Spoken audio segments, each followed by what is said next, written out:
नमस्कार, आप देख रहे हैं सियासी पिच और मैं शिवम राज आपके साथ। लोकसभा में बुधवार का दिन बेहद अहम रहा। गृह मंत्री अमित शाह ने एक साथ 3 बड़े विधेयक पेश किए हैं, जिन पर संसद में जोरदार बहस छिड़ गई। इनमें शामिल थे संविधान 130वां संशोधन विधेयक 2025, गवर्नमेंट ऑफ यूनियन टेरिटरी संशोधन विधेयक 2025 और जम्मू कश्मीर पुनर्गठन संशोधन विधेयक 2025।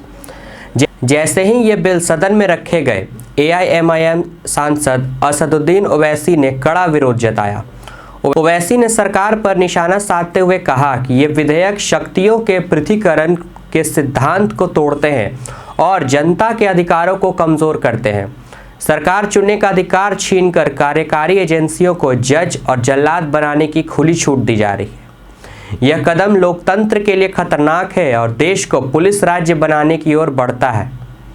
ओवैसी ने आगे कहा, यह संशोधन निर्वाचित सरकार की संवैधानिक ताकत को खत्म करने जैसा है। अब जरा समझते हैं आखिर इन तीनों बिलों में है क्या।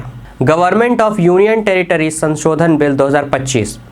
केंद्र सरकार का कहना है कि फिलहाल government of union territories act 1963 में ऐसा कोई प्रावधान नहीं है कि अगर किसी मुख्यमंत्री या मंत्री पर गंभीर आपराधिक आरोप लगे और वह गिरफ्तार होकर हिरासत में हो तो उन्हें पद से हटाया जा सके। इस खामी को दूर करने के लिए अब एक्ट की धारा 45 में संशोधन किया जाएगा। प्रस्ताव है कि अगर कोई मुख्यमंत्री या मंत्री ऐसे मामलों में फंसे हैं तो उन्हें हटाने का कानूनी आधार उपलब्ध हो। दूसरा है 130वां संविधान संशोधन बिल 2025।